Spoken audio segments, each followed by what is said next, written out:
Namaskar to all.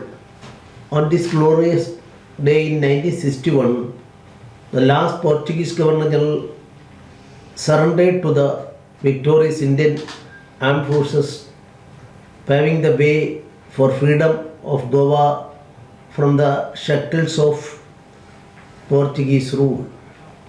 This day, this year is also memorable as Goa completes the milestone of 61 years of liberation.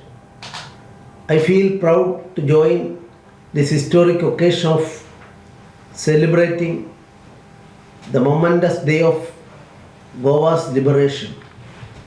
On this land of Mark Day, I extend my warm greetings and best wishes to the people of Goa.